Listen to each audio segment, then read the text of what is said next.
Salut à tous, j'espère que vous allez bien. On est toujours sur le livre Secouons-nous, les livres de Lionel, donc je vous invite à liker, partager, commenter, liker la page Les livres de Lionel. Pour ceux qui ont suivi la vidéo précédente, à la fin de la vidéo je parle du chapitre 5, mais c'était déjà la vidéo du chapitre 5, donc on est bien au chapitre 6 du livre Les livres de Lionel. Et là en fait on va parler vraiment concrètement de l'entretien, donc là je m'étais pas trompé. On va parler de l'entretien, donc comment, dans ce chapitre on parle de comment vous vous comportez pendant l'entretien. Et moi, en fait, là, dans cette vidéo, je vais vous parler de la méthode des 4 fois 20. Donc vous verrez hein, dans le livre, dans le chapitre, il y a pareil, il y a plein de conseils de comment on se comporte, comment on se prépare juste avant de venir, des conseils de discussion aussi, hein, pour essayer de détendre l'atmosphère si vous ne le sentez pas, etc. Là, je vais vous parler tout simplement des 4 fois 20 qui sont donc les 4 fois 20, qu'est-ce que c'est? Donc vous êtes à votre entretien, vous êtes arrivé, vous vous êtes posé, on va dire qu'il y a une secrétaire qui vous a fait attendre, ou un secrétaire, et ensuite ben, on vous appelle, on vous dit monsieur machin, c'est à vous. Donc vous allez, vous allez dans le bureau, et en fait les 4 fois 20, qu'est-ce que c'est? C'est les 4 fois 20 premiers pas que vous allez devoir faire quand vous êtes dans le bureau du recruteur. Donc c'est les 20 pas, on va dire, qui vous séparent de la porte au recruteur en question, à la chaise qui vous attend. Donc les 20 premiers pas, il faut avoir ces 20 premiers pas assurés, marcher droit, marcher confiant, montrer qu'on n'a pas peur. Et voilà, donc c'est avoir une posture et une démarche confiante. Ensuite, on a les 20 premiers gestes qu'on va faire entre la porte et le recruteur. Donc là, encore une fois, c'est avoir une gestuelle confiante.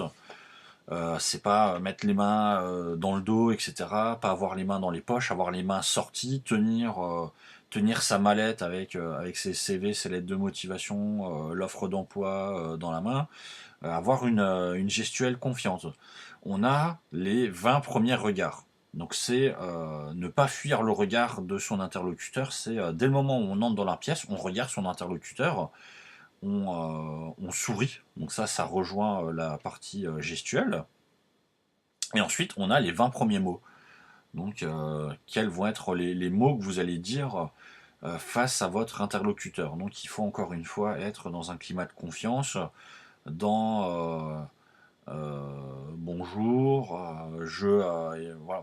Avoir un discours confiant de vous-même, ne pas avoir un regard fuyant, avoir la tête haute, bien parler de manière intelligible.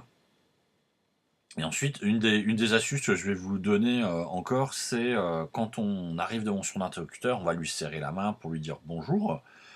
Ce qui peut être bien, c'est d'attendre que l'interlocuteur vous demande de vous asseoir. Donc c'est pas forcément, ou alors de demander la permission de pouvoir vous asseoir. Donc ça c'est toujours un très bon point pour montrer, voilà, déjà vous êtes poli, vous attendez, etc. Donc ça montre que vous êtes, on va dire, quelqu'un de respectueux. Ce qui est bien aussi, c'est une fois que vous êtes installé, demander si vous pouvez prendre des notes.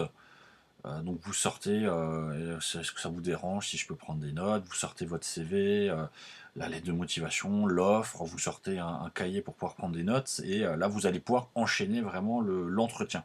Donc dans le chapitre, je détaille vraiment l'entretien, les questions, le comportement à avoir, j'explique vraiment ce qu'est un entretien d'embauche, hein. C'est une discussion avec un interlocuteur, c'est pas un interrogatoire comme beaucoup de personnes pensent. Euh, voilà, donc il y a les astuces, il y a comment avoir confiance en soi, comment bien se positionner pour être bien droit et faire bien ressortir sa voix. Voilà. Donc si vous avez des questions, des commentaires, n'hésitez pas à liker, partager, commenter. Et je vous donne rendez-vous pour le chapitre numéro 6. Non, le chapitre numéro 6, encore une fois, c'est celui-là en question. Donc je vous donne rendez-vous pour les chapitres numéro 7 qui sera le chapitre après l'entretien. Donc, qu'est-ce que vous devez faire après avoir fait votre entretien? Et ben, je vous invite à regarder les vidéos précédentes si ce n'est pas déjà fait, et à regarder celle qui va arriver, et je vous dis à plus tard.